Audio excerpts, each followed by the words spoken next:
we have a short recorded message from Julius on assistive technology and education.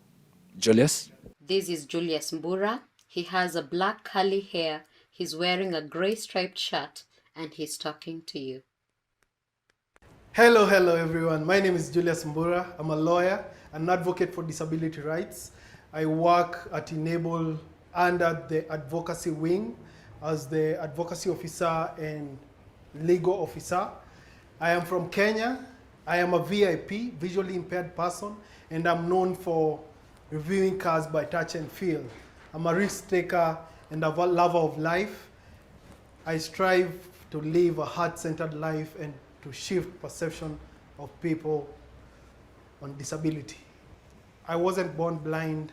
I have lost my sight twice now. The first time it came when I was 10 years. The second time it was 2019. Assistive technology to me is empowerment.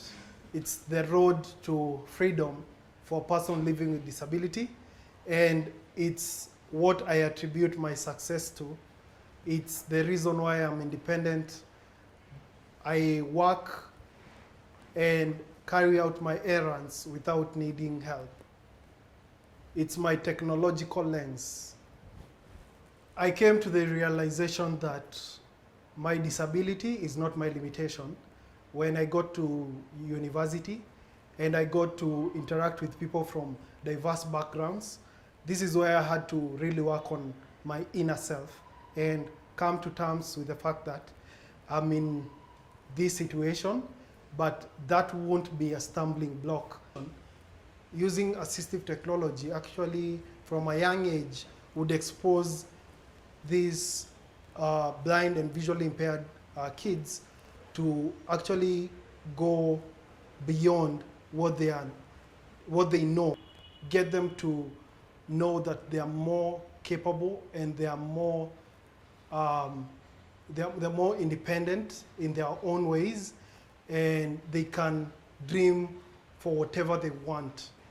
We are in a digital era, and it's the highest time we got digital accessibility being embedded in everything that is supposed to help bring inclusion from the policy level to actually the implementation phase, where we go to the grassroots and get children who've been hidden by their parents to take them to school, and to also put measures in place where children with disability are not discriminated against. I say I'm privileged to have gotten into best of both worlds, the sighted world and the blind universe, as I call it. We are the new blind, and you know what? If I can't see the sky, then why let it be my limit? Thank you, Julius, for sharing your story with us today. Your experiences, no doubt, help us to learn and better understand why it is so vital to get better at digital accessibility and, of course, the application of assistive technology. It now gives me the pleasure to welcome our first panel, and to help us understand matters education, I'll introduce Deepti Raja, the Social Development Specialist at the World Bank, who is moderating the discussion. Over to you, Deepti. Welcome to the education session of the Inclusive Africa Conference 2021. I am a brown South Asian woman in my early 40s with black hair and brown eyes, wearing a blue shirt with small black designs. I work as a social development specialist at the World Bank, and it is really my pleasure to moderate and host this wonderful panel today. Before I start introducing our panel, let me just offer a bit of context for our session today. Assistive and accessible technologies, as we have heard from so many of our keynote speakers, can be catalytic tools in realizing the right to education for children with disabilities by advancing both educational access and learning outcomes. However, the potential of technology to improve educational outcomes does not automatically translate to changes on the ground, and much depends on the larger ecosystem. And and the people. Over the last year and a half, COVID-19 has served as a real world stress test of how technology fared in ensuring continuity of education for children with disabilities. And this gives us an opportunity to learn from these experiences, to identify successes that can be scaled and invest in bridging gaps. We have an excellent panel here today to reflect on some of these issues.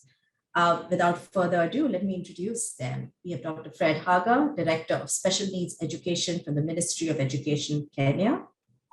We have Lizzie Kamukwamba Kapansa, who's a lecturer at the Zambia Institute of Special Education, and Ronald Kasule, is co-founder and CEO of a social enterprise, Dasuns, in Uganda.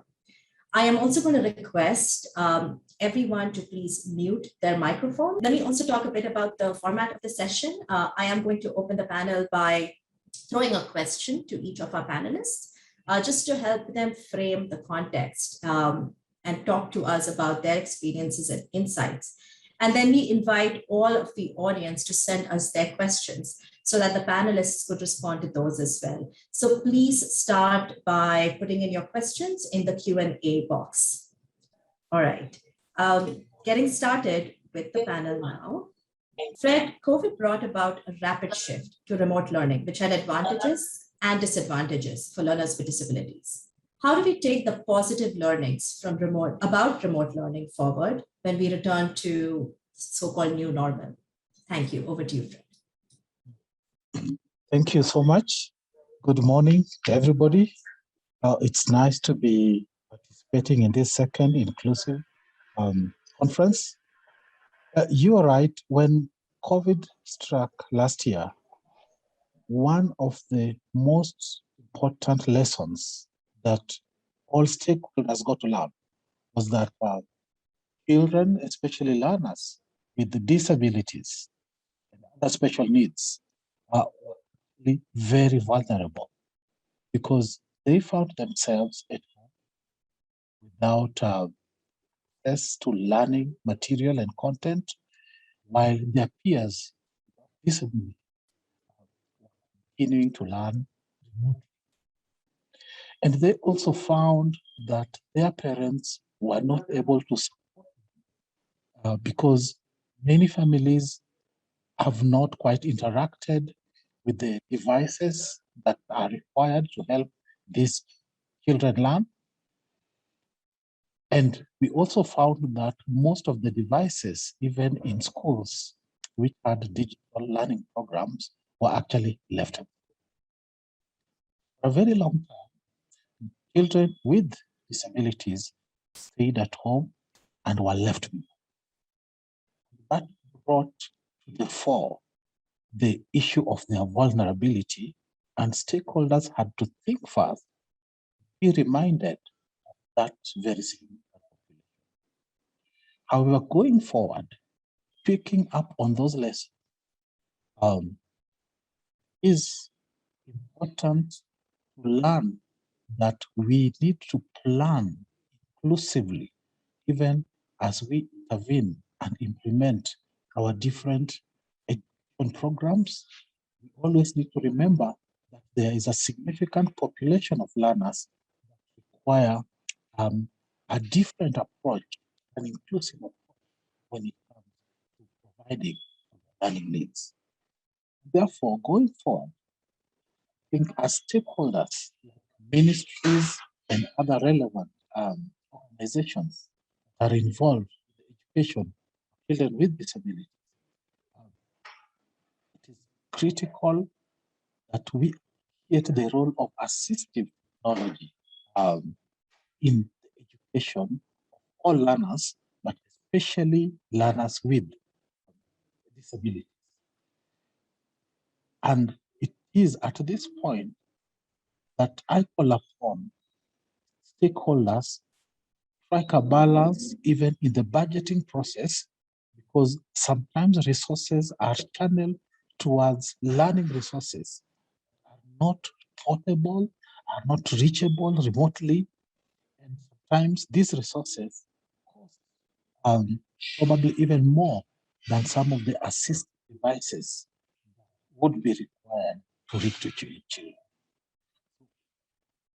It's important, even as we provide devices, we think of how to ensure that they reach at the individual level learners with disabilities so that they can carry them home, they can go with them wherever they are, so that they are able to access. Secondly, it also calls upon ministries, governments, and organizations to think of how to ensure that all learners with disabilities have devices, but also have skills and have the content that is required.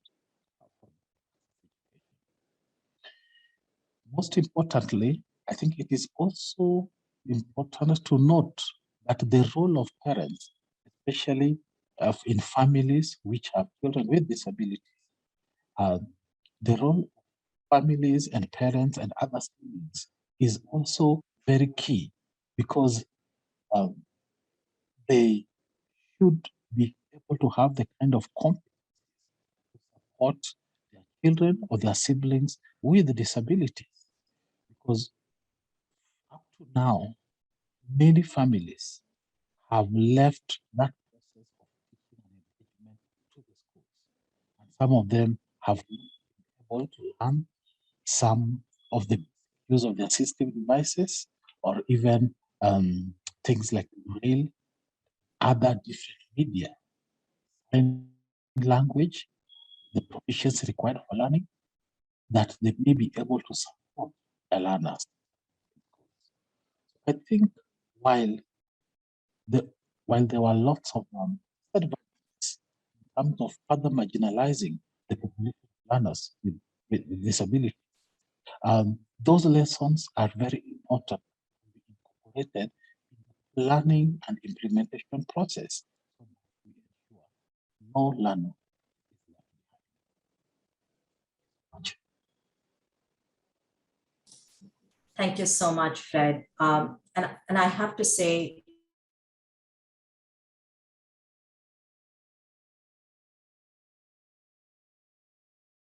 so many of the different levels of challenges, what types of issues we need to factor in. And I particularly noted your focus on the fact that in ensuring that children with disabilities have access to the right supports, we really have to think about the parents and families, the household level, the individual level at which the services really need to be delivered. And it was, I found it very valuable to hear from you in terms of, sometimes how budgeting processes or the way systems are structured allow resources to be only maybe at schools or focusing on learning resources, and we aren't investing as much in systems and services at the individual level to make that successful. Thank you so much. And I think that actually takes us well to our next panelist. Ronald, what are some of the technology barriers that you would say that the deaf community face in Uganda during the pandemic? And how can we learn from that user experience? Over to you, Ronald.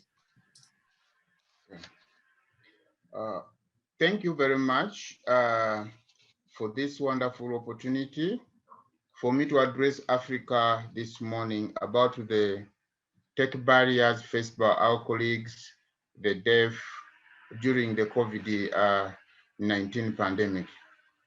Like you say, my name is Ronald Kasule, CEO of Diversity Ability Support Network System. It is a tech startup that exploits the power of assistive technology to facilitate access to professional support services for persons with disabilities. I am a beneficiary of assistive technology myself. I am a person with disabilities in my early 40s, and I move around with the support of a power wheelchair. Without a power wheelchair, I feel so much disabled. And the reverse true, because I can make my errands on my own without pleading for anybody. So this summarizes the power of assistive technology Thank you so much, inABLE and all the supporters that have made this event a reality. Now back to the question. When World Health Organization, it was during March 2020, when the World Health Organization declared the outbreak of COVID-19 a pandemic. Millions of deaths from this strange disease have been reported since, and stringent measures have been taken to contain the spread of the responsible virus, which include the lockdowns, the closure of schools, workplaces, and pausing of all healthcare services deemed non-essential. This caused significant disruptions for people, not only in Uganda, but across the African continent and beyond. For persons with disabilities, including the deaf, these distractions only help to worsen the pre-existing marginalizations and exclusions, resulting into lower socioeconomic status. Specifically, talking about the deaf, the barriers faced in Uganda could be categorized into about 3 basic themes. We look at the technological barriers, we look at the inaccessible formats, and language or literacy barriers. We need to note that even before the outbreak of the pandemic, persons with hearing impairments have been struggling to cope within the poorly equipped socio-economic infrastructure that does not adequately respond to their support requirements. With the advent of the COVID-19 pandemic, however, the situation has become more challenging for them, and they face their greatest isolation as a result of the counter-restrictive measures, which you call SOPs, while many others often fall victims under situations that have not been made understandable to them. Think about the social distance keeping procedure. It doesn't really consider people with deaf blindness who only communicate through tactile. And the available tech solutions have not yet advanced so far to address the needs of people with deaf blindness.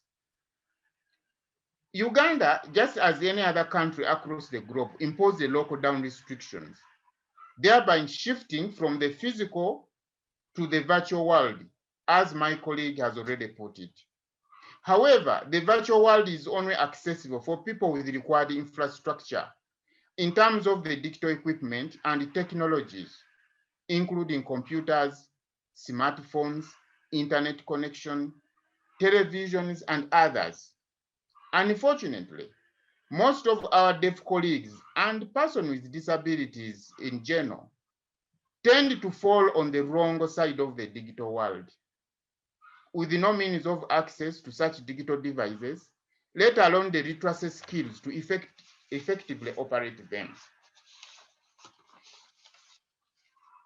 As the lockdown restrictions persist, access to information is paramount in terms of prevention and staying safe. In this way, government as well as other stakeholders have played a crucial role in providing, through radio, television, and internet-based platform, scientific information about COVID-19, including prevention and coping measures. Additionally, many educational institutions consider online learning platform a top priority for continued learning. However, you and I can ably imagine the situation of the deaf community under such circumstances. Even a few deaf colleagues who have access to these digital devices and virtual platform still find them less useful given the inaccessible audiovisual content shared through them. A review of COVID-19 press conferences and press briefings that has been conducted among 100 that has been conducted across the low middle income countries has found that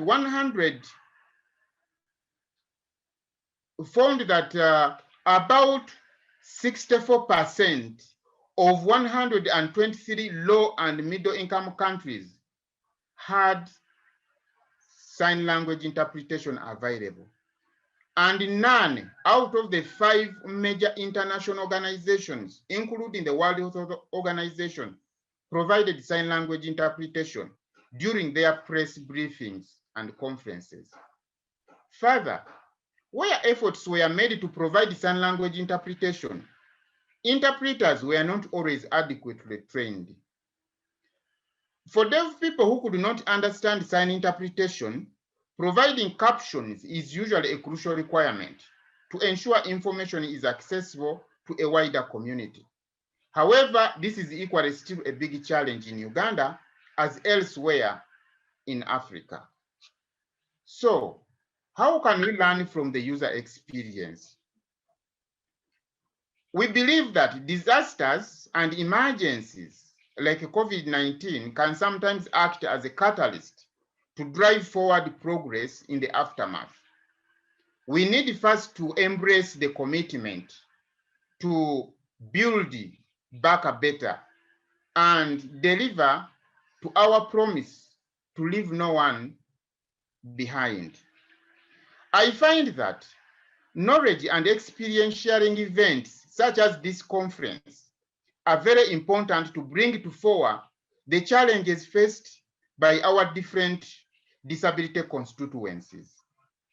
We must aim to embrace universal design standards, but also strive to deliberately tap into user experience by working closely with people being left behind in order to understand their unique challenges. It is probably the main reason the disability rights movement believes that nothing is about us without us. Thank you very much for your audience. Thank you so much, Ronald. And I do want to underscore some of the very important, significant points that you made. First of all, thank you for sharing your own experience as a user of assistive technology, and just again highlighting for our audience the absolute importance that we ensure that all persons with disabilities have access to the assistive technology that they need. I feel like some of the points that you mentioned are really crucial as you said, we think about building back better and really COVID-19 and the lessons as catalyst. And just beyond the challenges of ensuring that sign language interpretation is available in learning platforms, available through learning content, that content is accessible, to also start investing in ensuring that persons with disabilities and deaf persons have access to build their digital skills, their digital literacy, so that they are not left behind in this technology-enabled environment. So again, thank you so much for those remarks. I'm going to do a quick check to see if our third panelist, Lizzie, has joined, but I think not yet. So let's move to the Q&A section, and when Lizzie is able to join us, we will go to her for her remarks as well. So we've already received a lot of good questions in the Q&A box. And again, I encourage the audience to continue to send your questions there. And what I'll do is merge some of the questions together, some which have some common themes. And so let me start with 2 questions. The first really looks, we have a few questions focusing on ensuring that people and children with intellectual disabilities also have equitable opportunities for inclusive education. And so Fred and Ronald, I invite you to give us your comments on thinking about how we can ensure that people with intellectual disabilities also have equal access to the technologies that they need. The second question, and I think, Ronald, it really follows on what you said. There are some questions that we've received, again, about ensuring that deaf people have, how to ensure that deaf people who've been left out have a continuity of education. So we aren't necessarily only thinking about primary education or secondary education, but ensuring that there is a continuity of education that allows them to transition into productive pathways later. So Fred, if you would like to start first.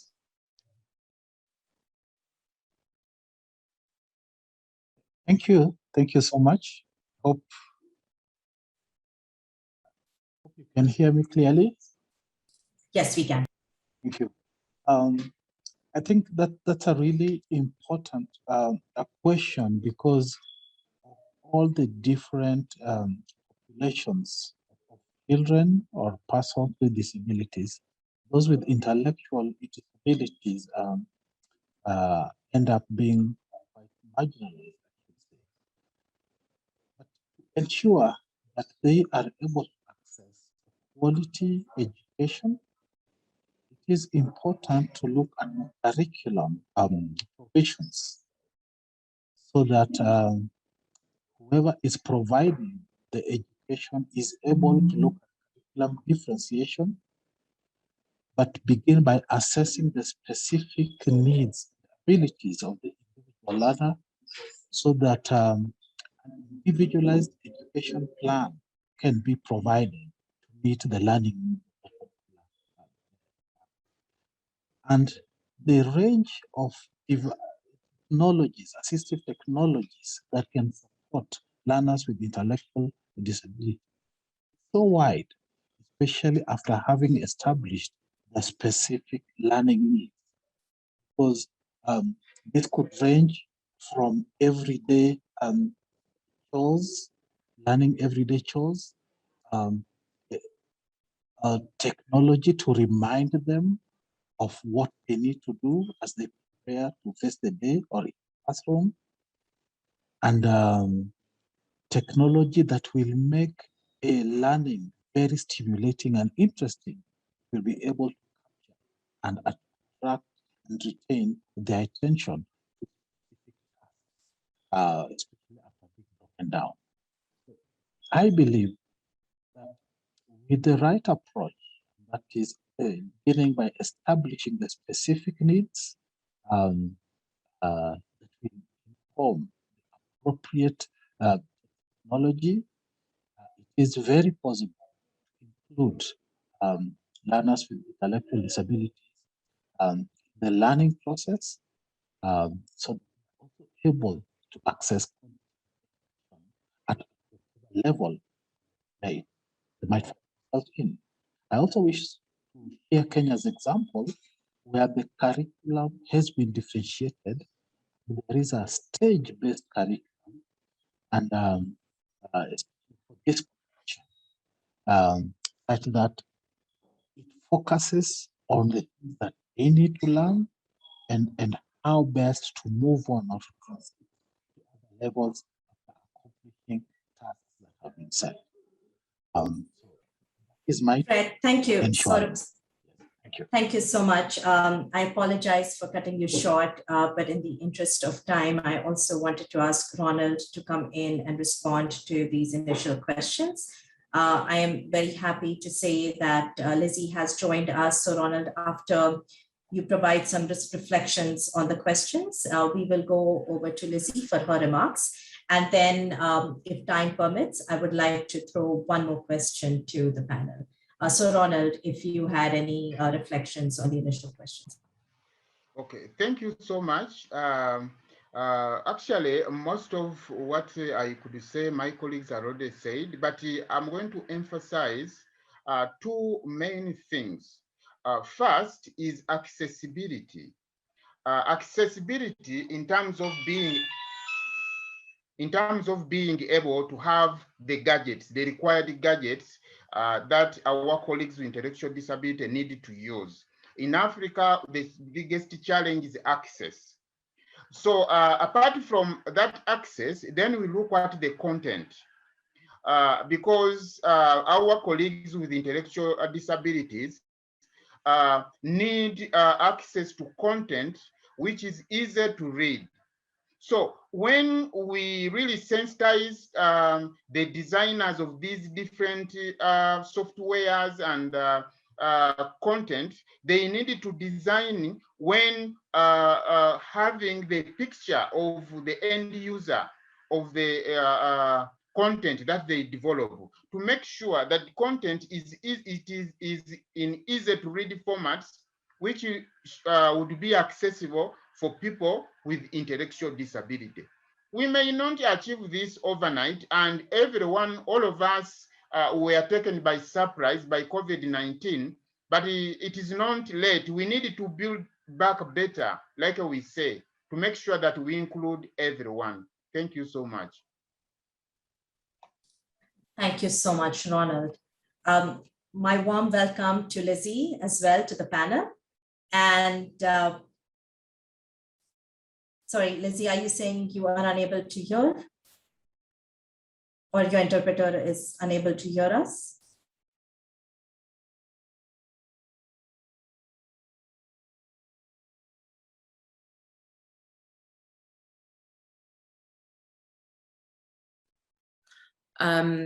Joe, can you put on your microphone, please, and interpret for Lizzie? Can you speak what Lizzie is saying? Yes, I can. Lizzie can see me well, and I can be able to see her well, and then I can be able to voice for her.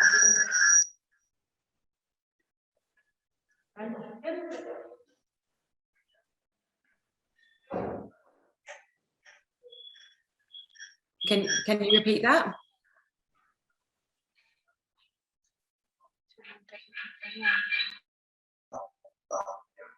Lizzie, can you see me well? Yeah, I know. All right, then I can be able to voice if you can hear me well.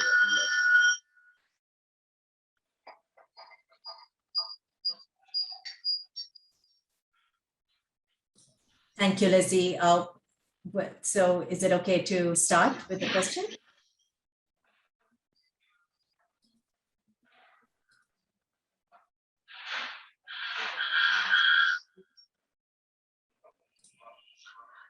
Thank you so much. Lizzie, the question to you, actually before that, again, just a request to the audience, please mute if you're not speaking, so we can ensure that the interpreter gets good audio as well.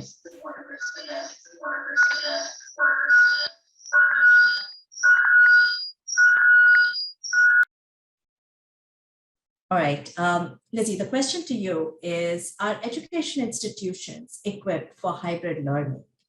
And what equipment and support is needed? And how do we ensure students with disabilities are included as we move forward with hybrid learning? Over to you, Lizzie.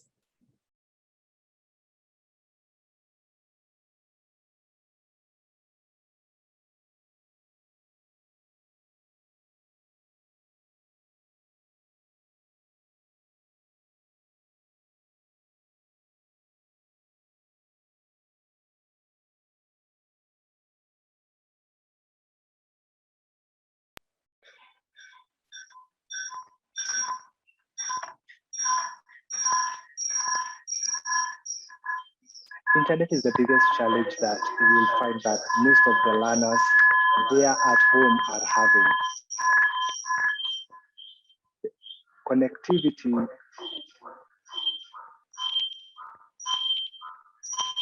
is one of the biggest challenges, because if you do not have internet at the place you live, you're not connected.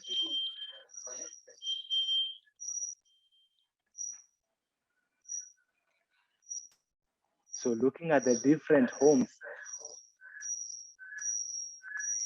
you'll find that they're actually just there at home and they are not included in the learning.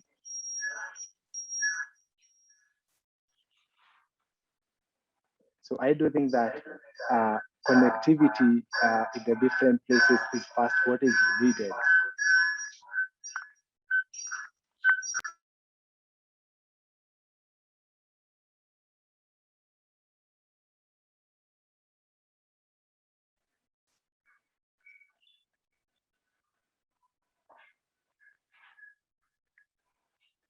All right, thank you.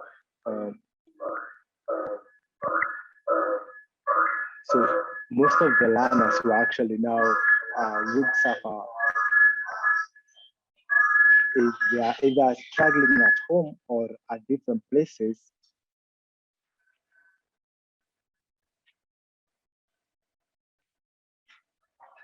Because they don't have even the devices. You'll find that they do not have the laptops, if it's a laptop or if it's a smartphone or something.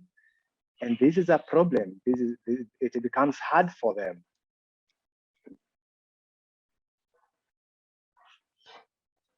So I think it starts that we need to look at how do we have Wi-Fi accessible in different or closer regions.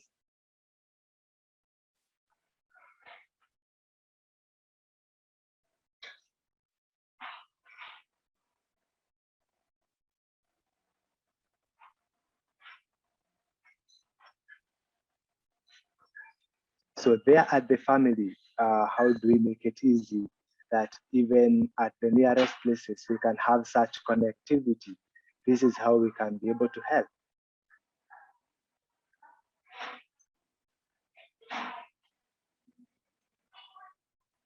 So looking at laptops, things like laptops, they are needed. They are needed.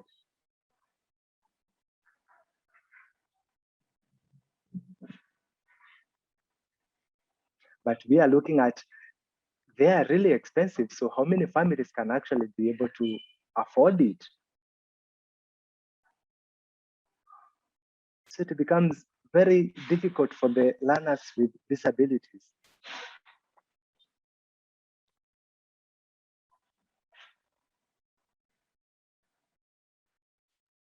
And now when we add out also the challenge of the connectivity. So when you join all of them now, so you'll find that now it now becomes nearly an impossible. COVID-19 pandemic. And when it happened and there was lockdown everywhere, and now we all had to stay at home.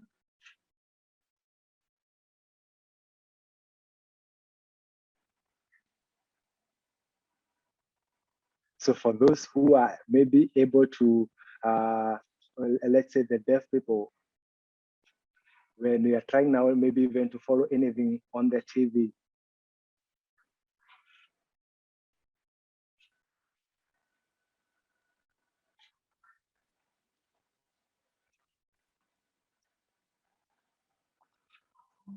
you'll find that most of them don't have the interpreter. I'm sorry, I'm struggling to see. A challenge.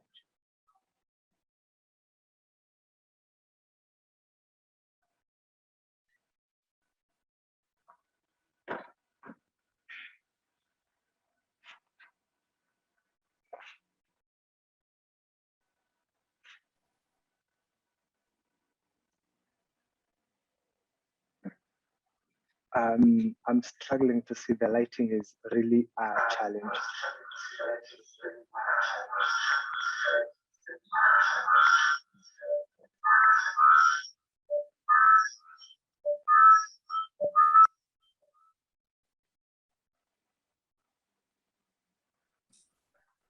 Thank you so much, Lizzie. If you do not mind me interrupting, of time, what I'd like to do is move ahead with a few more questions, and I'll start with Lizzie to give those responses. The first, again, Lizzie, first of all, I do want to thank you for just giving us all a reality check that to the extent that we speak about the use of digital technology, that's not really possible when the core infrastructure is also lacking, including access to internet connectivity in the homes of people, access to smart devices, to laptops, to computing devices, just not just in urban areas, but rural areas as well, focusing on the affordability. So just investing in the core infrastructure is crucially important. There are a few questions which I feel really align well also with some of the remarks Lizzie has made. And again, I'd like to throw two out to the panel. One focuses on the role of parents and how how can we continue to equip parents and give them the resources that they need to really support their children with disabilities?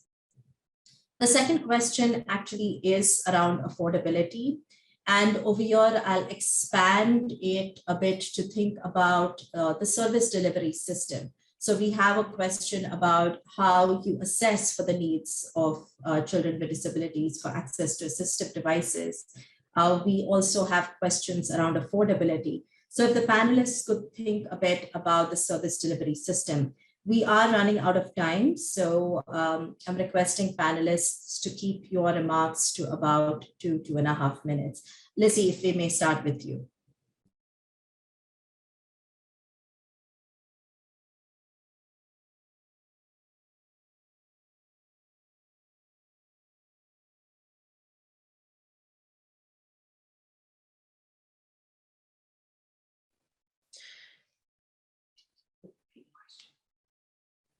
Can Deepti repeat the question for Lizzie, please?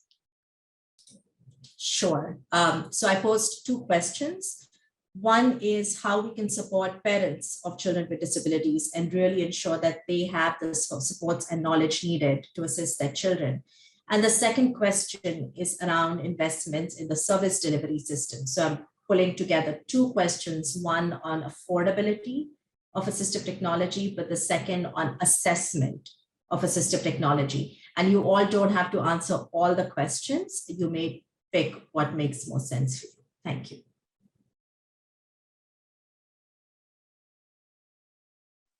And Joe, can you ask Lizzie to come closer to the camera so we can see her?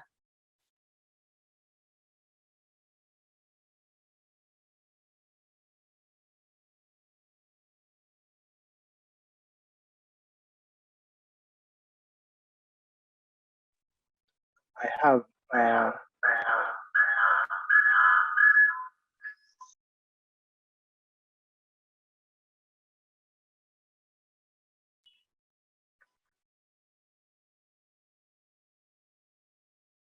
the parents need to be empowered.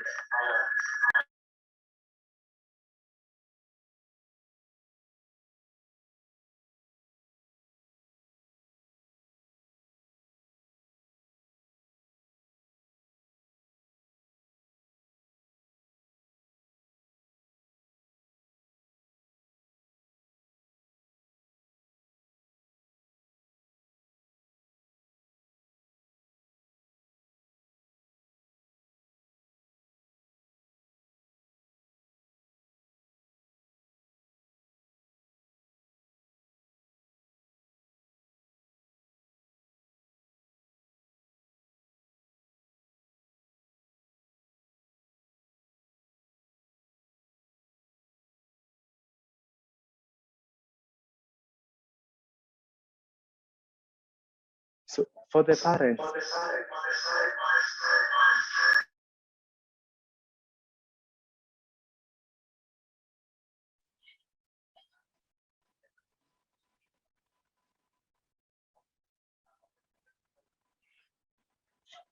it is important that for the parents to look at ways that we can be able to work together to help them or empower them.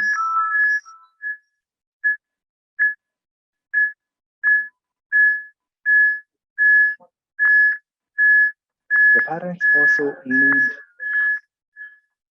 to accept